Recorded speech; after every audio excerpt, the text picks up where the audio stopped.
As a result, Rogers' approach is one of the most intensively studied in the history of psychotherapy. Decades of research have shown that the qualities he identified as essential for therapeutic change, empathy, authenticity, and acceptance, are indeed strongly associated with positive therapy outcomes across a variety of approaches and contexts.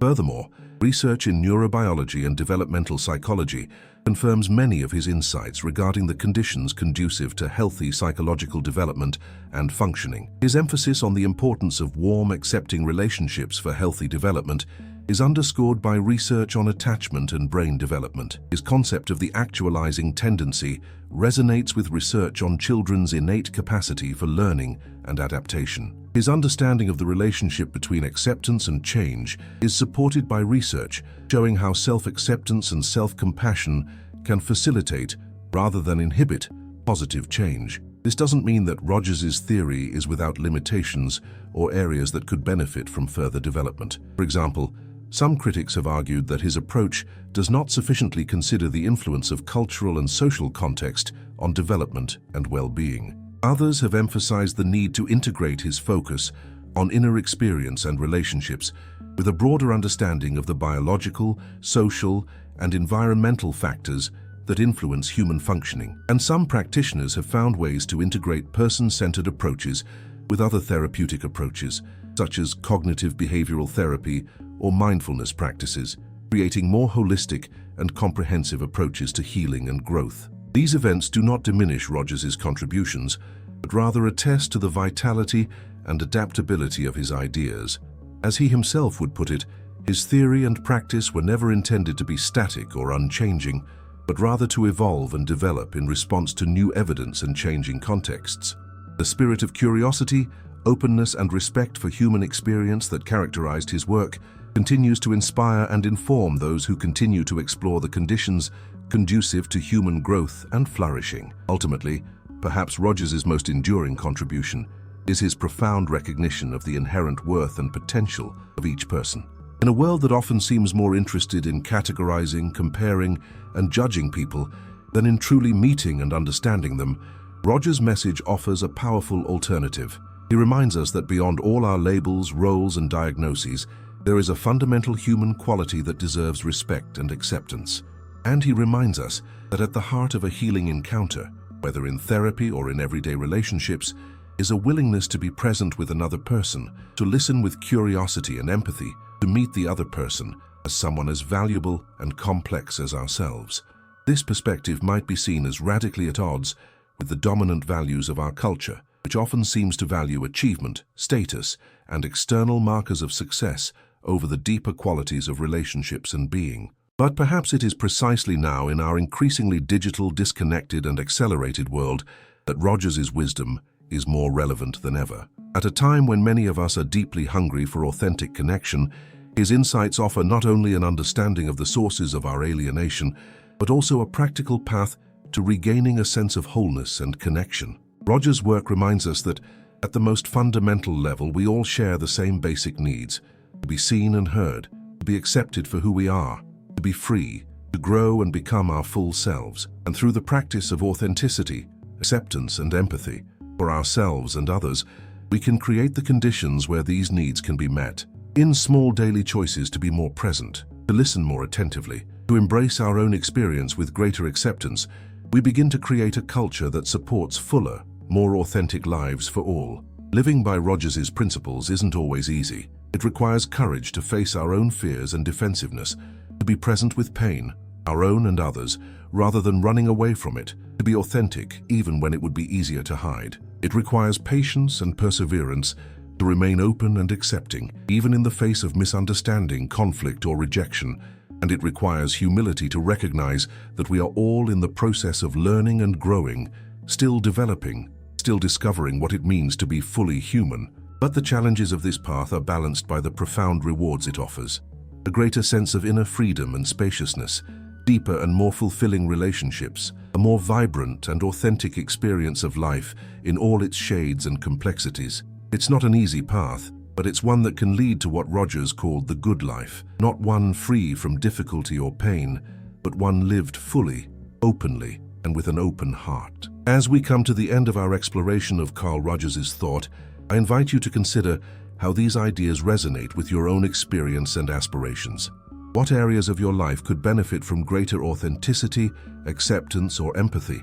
What relationships could be enriched by these qualities? How might you begin to create more space for your own growth and development? These questions don't have simple or universal answers. Each of us must discover our own way of being and becoming, our own path toward greater wholeness and authenticity. But we are not alone in this exploration. Have you ever felt like you're wearing a mask? Do you wake up in the morning and put on a facade to meet the expectations of others, forgetting who you truly are beneath all those layers? Imagine living in a room full of mirrors, each reflecting a different version of yourself, a version created for someone else, your parents, friends, partners, co-workers. After a while, you can forget which reflection is real, which is the authentic you. That inner conflict, that silence, that confusion, that feeling that something is deeply wrong, even when your life looks good on the outside. I understand it. I understand the pain of separation from your own authentic self, the feeling that something inside you is screaming to be released, to be finally heard and accepted. This internal struggle drains you, sapping your energy and joy, leaving only an empty reflection of the person you were meant to be.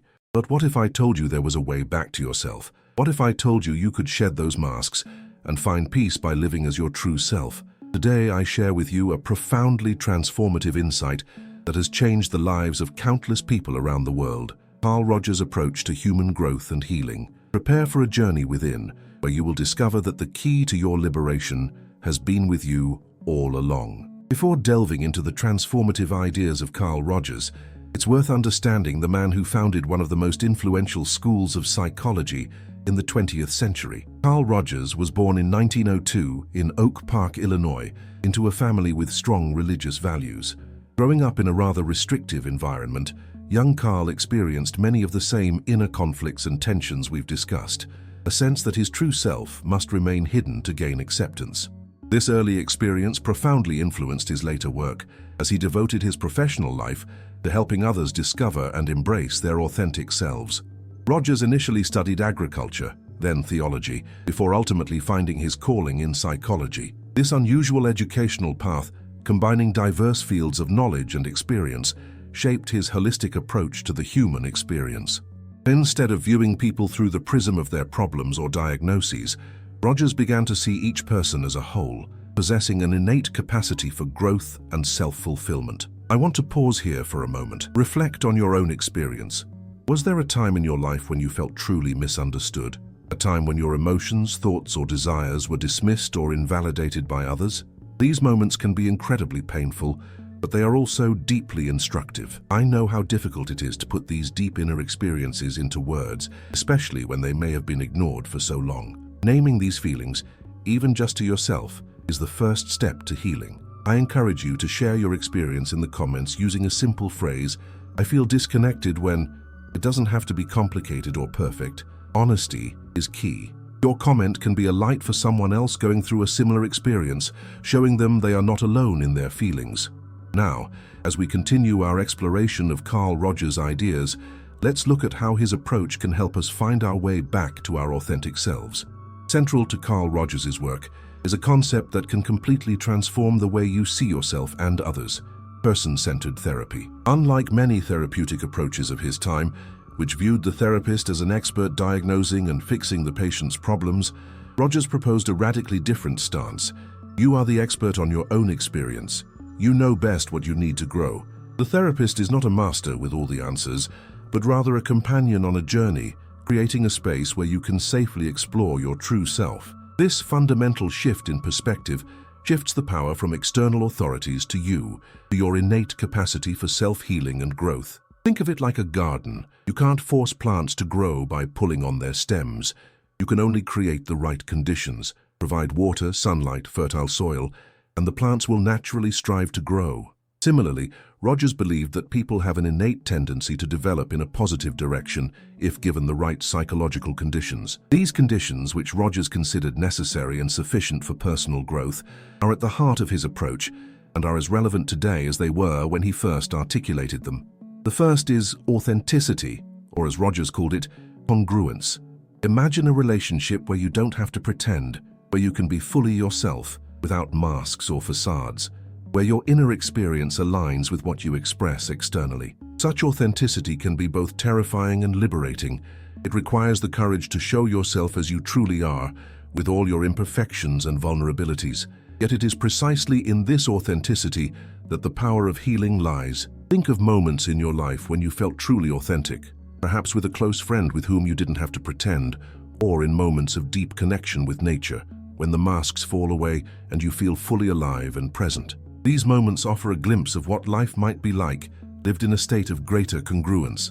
The second key requirement is unconditional positive regard, deep appreciation and acceptance of the whole person, without judgment or conditions. This doesn't mean you have to approve of every behavior or decision, but rather that beneath all these outward manifestations, you recognize the person's inherent worth. Imagine what it would be like if someone looked at you with such acceptance, seeing both your strengths and struggles, your achievements and failures, and yet maintaining an unwavering belief in your intrinsic worth. Furthermore, imagine what it would be like if you looked at yourself with such unconditional acceptance. For many of us, it's this lack of self-acceptance that causes the greatest pain, that critical internal narrative that constantly tells us we're not good enough, that we must earn love through achievement or by conforming to external standards. Rogers suggests that by experiencing unconditional positive regard from others, we can begin to develop the same kind of acceptance for ourselves. The third essential condition is empathic understanding, the ability to enter into another person's world and perceive it as they see it, without judgment or analysis. It's more than just listening to words. It's hearing the emotions, meanings, and intentions behind those words. It's the ability to temporarily set aside your own perspective, to truly see the world through the other person's eyes. When someone truly understands you in this way, you feel seen and validated on a level that can be deeply moving. Too often in our daily interactions, we listen only superficially, formulating our responses, evaluating or analyzing what we hear, rather than truly trying to understand the other person's experience. True empathy requires presence, mindfulness, and a willingness to enter into the other person's world, even if it differs from our own. It is in this empathic connection that we can experience a profound sense of being understood, which can be profoundly healing in itself. When these three conditions, authenticity, unconditional positive regard, and empathetic understanding, are present in a relationship, whether in therapy or in everyday interactions, they create what Rogers called a climate of growth. In this climate, people naturally begin to thrive, much like plants in favorable conditions. They begin to shed the masks and facades they have created to gain the approval of others. They begin to trust their inner experience more, rather than relying solely on external opinions and judgments.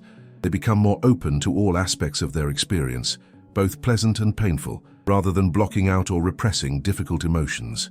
And, most importantly, they begin to move toward greater self-acceptance and integration, a state in which different aspects of the self can coexist in harmony rather than in conflict. This shift from rigidity to fluidity, from defensiveness to openness, from discord to integration, is the essence of the therapeutic process as Rogers described it. But these principles extend far beyond the context of therapy. You can begin to create this climate of growth in your own relationships, with your partner, children, friends, co-workers. You can begin to practice greater authenticity by expressing your true thoughts and feelings, rather than saying what you think others want to hear. You can offer others unconditional positive respect, recognizing their inherent worth, even when you disagree with their actions or decisions.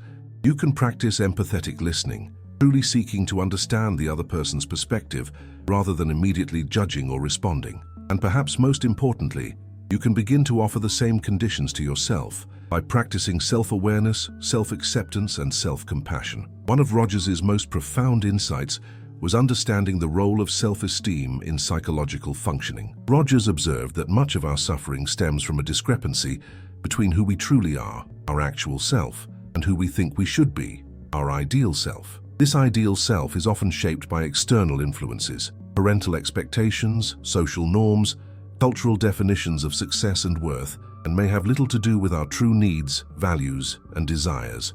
The greater this discrepancy, the greater the inner conflict and discomfort we experience. Consider for a moment your own ideal self, the version of yourself you feel you should be. Where do these expectations come from? Are they truly aligned with your deepest values and desires, or have they been externally imposed? So much of our lives can be spent chasing a version of success or fulfillment that in reality doesn't correspond to who we truly are. Rogers' theory suggests that true fulfillment comes not from achieving externally imposed ideals, but from the process of becoming more and more yourself, what he called the process of becoming a person. It's a journey toward greater authenticity, self-acceptance, and integration, where different aspects of yourself, including those you may have rejected or denied, can be acknowledged and integrated into a more coherent whole. This journey often involves revising your ideal self to better reflect your true values and aspirations, rather than external standards imposed by others.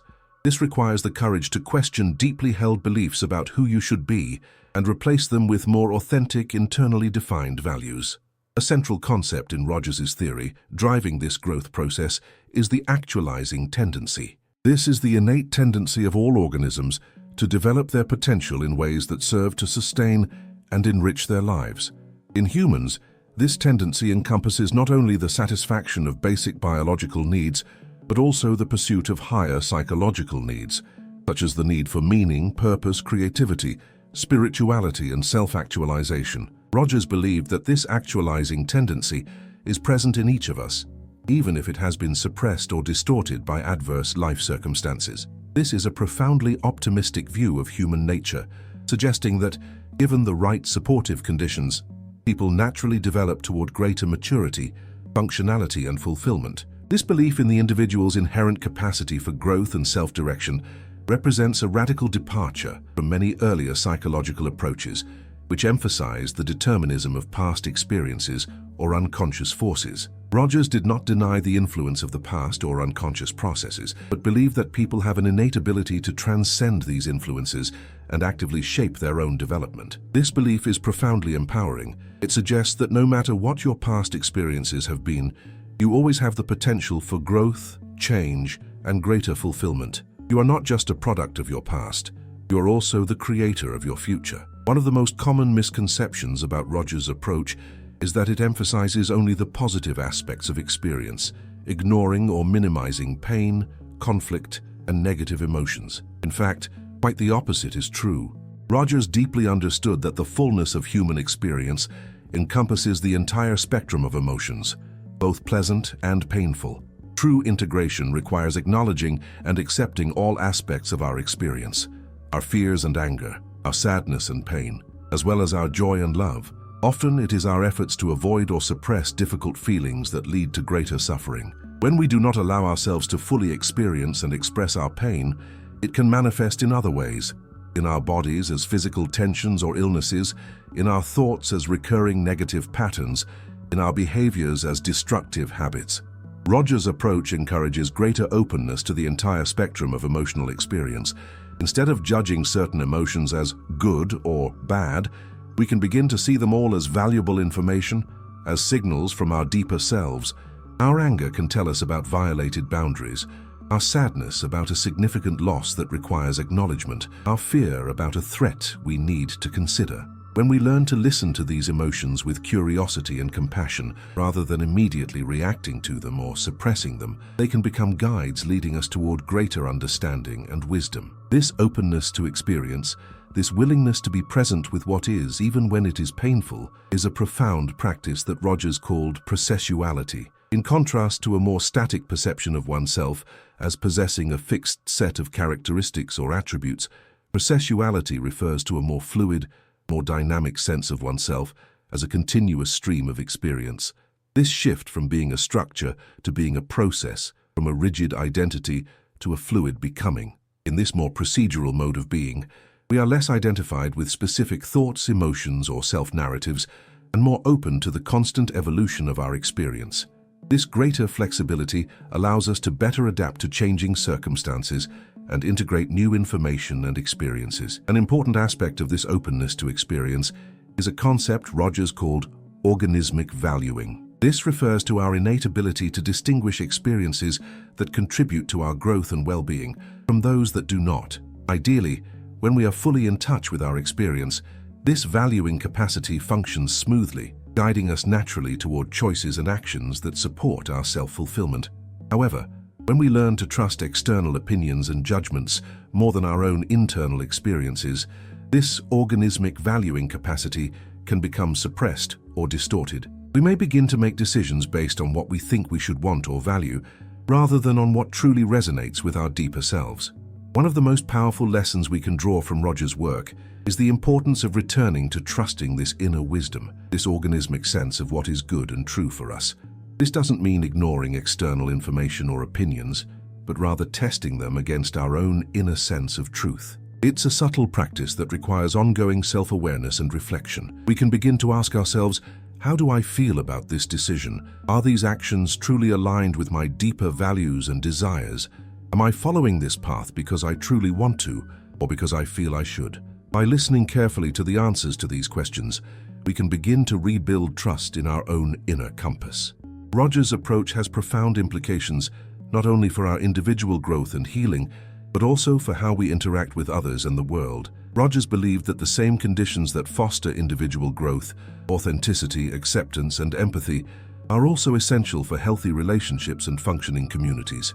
Imagine a world where these qualities were more widely practiced in our families, workplaces, educational systems, and social structures. What might our societies look like if everyone felt truly seen, heard, and accepted for their inherent worth? In his later years, Rogers expanded his thinking beyond individual therapy to broader applications in education, governance, conflict resolution, and peace building. He saw that the same principles that foster individual growth could also transform groups, organizations, and entire communities. His work with encounter groups and intensive group experience workshops demonstrated the power of creating a micro-community grounded in these humanistic values. Participants often reported a profound sense of connection, understanding, and personal liberation experienced in these groups, which for many were tangible proof that a different way of being together as humans was possible. This vision of a more humane society remains as relevant today as it was when Rogers first articulated it. In a world that often feels increasingly divided, alienating, and dehumanizing, Rogers's wisdom offers an alternative path, a path that acknowledges and respects the inner world of each person, that values deep connection and understanding over superficial judgments, that believes in people's innate capacity for growth, healing, and positive change. This vision is not naive idealism. It is rooted in a profound understanding of human nature and the conditions necessary for human flourishing, informed by decades of research and clinical practice. If this message has touched something within you, if it resonates with your own desire for greater authenticity, connection, and meaning, I invite you to join me on this journey of exploration. On this channel, we will continue to delve into the wisdom of Carl Rogers and other humanist thinkers, seeking practical ways to apply these insights to our daily lives. I am not here as an expert or guru with all the answers. I am a fellow traveler who is also learning and growing. I see this channel as a space where we can explore together, where we can share our struggles and discoveries, where we can practice the authenticity, acceptance, and empathy that Rogers so highly valued. By subscribing to this channel and turning on notifications, you not only gain access to content, you commit to an ongoing process of growth and self-discovery. It is an act of self-care, an investment in your own psychological and emotional well-being. I promise to be here regularly, offering a space for reflection and inspiration amidst the chaos of daily life. So join us on this ongoing journey toward greater authenticity, connection, and wholeness. Together we can discover what Rogers called the good life, not one that is free from difficulty or pain, but one that is lived fully, authentically, and with an open heart. Rogers's theory of personality is based on the concept of the self as a central element of our psychological functioning. The self, according to Rogers, is not a rigid structure, but rather a fluid, ever-changing process, a picture of who we are and who we might become. This self is shaped by our interactions with the environment, particularly our relationships with others. From early childhood, we begin to internalize the values and evaluations of significant others in our lives, parents, teachers, peers, and these external evaluations gradually become part of our self-concept. This process, which Rogers called introjection, can lead to the development of value conditions, internal rules defining which aspects of our experience are acceptable and which are not. When these value conditions become too rigid or limiting, we may begin to reject or distort important aspects of our experience in order to maintain a sense of self-worth and acceptance from others. For example, A child whose natural expressions of anger or sadness are regularly punished or ignored may begin to perceive these emotions as unacceptable or dangerous. Over time, they may develop a pattern of suppressing or denying these feelings, even to the point of no longer being aware of their presence. This type of defensive functioning can lead to various forms of psychological discomfort, from mild feelings of anxiety or dissatisfaction to more severe states of depression, fear, or detachment from reality. If we cannot fully experience and accept all aspects of our experience, we become internally divided, acting against deep parts of ourselves. The goal of person-centered therapy, as Rogers described it, is to create the conditions in which this internal fragmentation can begin to heal. In a safe and accepting therapeutic relationship, where there is no need for pretense or defense, we can begin to reconnect with these rejected or denied aspects of our experience. We can begin to integrate them into a more coherent and accepting sense of self. This integration process often involves certain predictable stages, which Rogers observed in his work with clients. Initially, clients often present themselves in a rather rigid and protective manner, with little awareness or acceptance of their deeper feelings or needs. They may discuss their problems in a detached, intellectualized manner, attributing blame to external circumstances or other people. Their descriptions of their experiences may be full of generalizations and abstractions, with little direct awareness of their own emotional reactions. As the therapeutic relationship develops, and the client begins to experience the therapist's unconditional positive regard and empathetic understanding, greater openness begins to emerge. The client may begin to express feelings that were previously inaccessible to awareness, initially speaking of them as something detached or past. Gradually, expression becomes more direct and immediate, with a greater willingness to acknowledge and experience feelings in the present moment. This process of moving toward greater emotional presence and acceptance is often marked by significant moments of insight, when the client notices patterns or connections they were previously unaware of. As therapy progresses, clients typically develop a greater acceptance of their own feelings and experiences, becoming less fearful of their internal reactions. A greater sense of ownership and responsibility for their choices and actions emerges, with less need to blame others or circumstances. Relationships with others become deeper and more authentic, and rigid patterns of thought and behavior give way to greater flexibility and openness to new experiences. What was once experienced as threatening or overwhelming can now be accepted as part of the full spectrum of human experience. This transformation process is not linear or uniform. It has its ups and downs, moments of breakthrough, and periods of stagnation. Not every client progresses through all stages, and the pace and depth of change can vary significantly. But there is a general direction of movement, from rigidity to fluidity, from defensiveness to openness, from disconnection to integration. What Rogers called the fully functioning person is not a static state of perfection that can be achieved once and for all, but rather a continuous process of becoming, an ongoing journey toward greater authenticity, self-acceptance, and integration. The characteristics of a fully functioning person, as Rogers described them, offer an inspiring picture of human potential. Such a person is open to experience, capable of fully experiencing and being aware of the full spectrum of their emotions, thoughts, and sensations, without the need for defense or distortion. They live existentially, fully present in each moment, with greater trust in their own immediate experiences than in abstract principles or external authorities. They demonstrate greater creativity and flexibility in responding to new situations, less constrained by rigid beliefs or habits. Importantly, a fully functioning person is not free from problems, difficulties, or suffering, but they experience these challenges in a more integrated and constructive way, able to learn from difficulties and adapt to changing circumstances.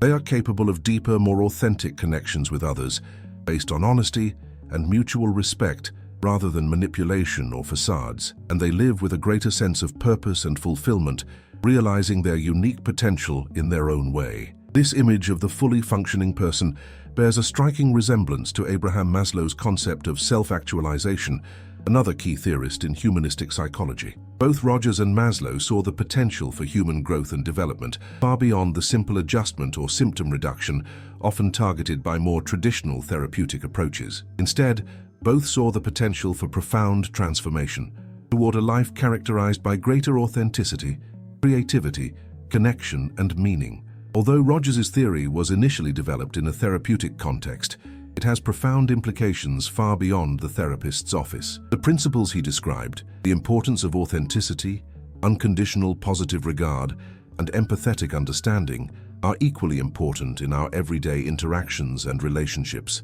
We can begin to practice these qualities in our relationships with friends, partners, family members, and colleagues. We can cultivate greater self-awareness and self-acceptance in our daily lives, and we can begin to create more space for authenticity and growth in our communities and institutions. One area where Rogers' influence has been particularly significant is education. His work inspired an approach known as person-centered education, which emphasizes creating a learning environment that supports students' innate curiosity and motivation to learn. In this approach, the teacher serves as a facilitator rather than an authority figure, and the relationship between teacher and student is characterized by the same qualities Rogers considered essential in therapy: authenticity, acceptance, and empathy. Research has shown that when these conditions are present in the classroom, students not only learn more effectively, but also develop a greater sense of self-worth, intrinsic motivation, and responsibility for their own learning.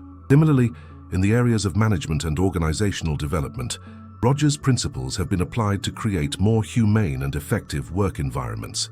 When leaders and organizations cultivate a culture of authenticity, respect, and empathetic listening, employees typically experience greater engagement, creativity, and job satisfaction. Research consistently shows that organizations that value and invest in their people in this way often achieve better business results, with lower employee turnover, higher productivity, and greater innovation. Even in the field of conflict resolution and peace building, Rogers' principles have proven valuable tools.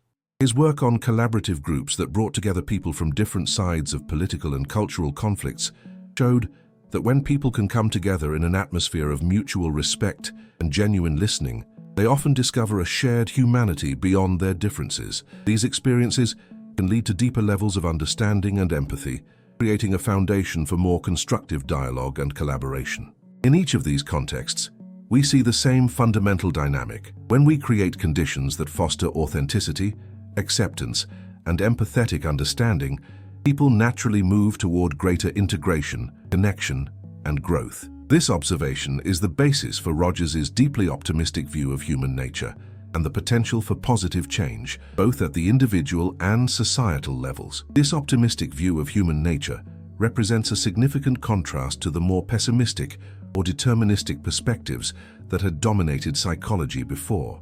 Freud, for example, viewed humans as primarily motivated by unconscious sexual and aggressive drives, always in conflict with the demands of society. Behaviorists saw humans as fundamentally determined by their environment, shaped by patterns of reinforcement and punishment. In contrast, Rogers saw humans as possessing an innate tendency toward growth and positive development, a tendency that could be inhibited by unfavorable conditions but never completely destroyed. This positive vision of human nature is one of Rogers' most significant contributions to psychology and remains one of the most inspiring aspects of his work. It offers a vision of human potential that is both realistic and hopeful. It acknowledges the real difficulties and obstacles that stand in the way of human development, while emphasizing our innate capacity to overcome these obstacles and develop into more whole, authentic beings. Equally important, Rogers' approach offers a practical path to realizing this potential. It's not simply an abstract ideal or a distant dream, but a possibility available to each of us, here and now. We can begin to cultivate the conditions for our own growth, developing greater self-awareness and self-acceptance, seeking relationships and experiences that support our authenticity, practicing empathetic listening and unconditional acceptance of both ourselves and others.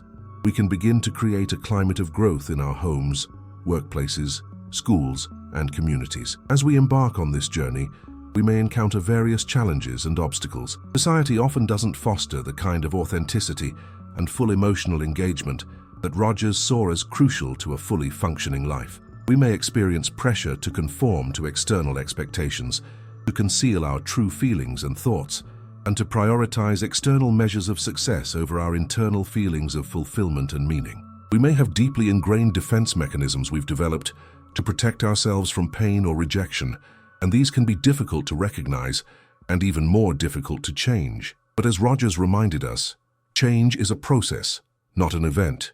We don't have to immediately transform our lives or achieve some ideal state of functioning.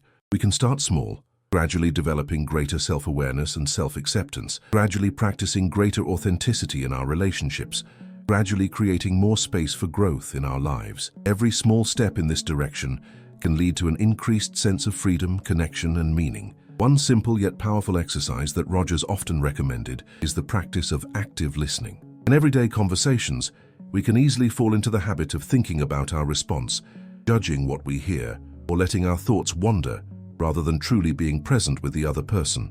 The practice of active listening involves temporarily setting aside our own thoughts and judgments to truly focus on understanding the other person's experience. This requires full attention, patience, and a willingness to truly enter the other person's world. When we listen this way, it often helps to reflect or paraphrase what we hear, not to prove we're listening, but to check whether we truly understand. I hear you feel frustrated because your efforts aren't being recognized, or you seem to be wondering if this path truly reflects who you want to be.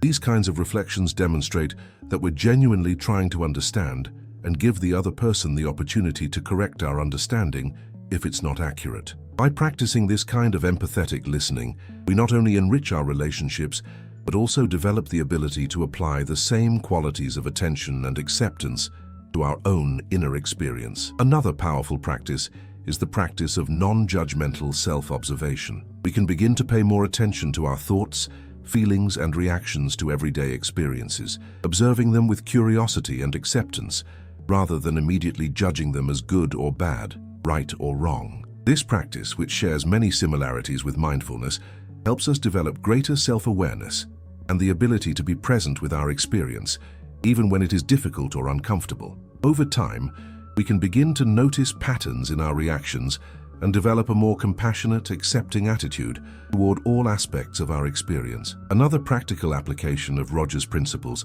is creating safe spaces for authentic expression and dialogue in our relationships and communities. This can be as simple as regular family meetings, where everyone has space to share their thoughts and feelings without fear of judgment or criticism. Or it can be a more structured initiative, like a support group or dialogue group, where people from different backgrounds and perspectives can come together to truly listen and learn from each other. By creating such spaces, we cultivate conditions for deeper understanding, connection, and growth, both for individuals and the broader community. These practical applications of Rogers' principles demonstrate how his insights can be integrated into our daily lives.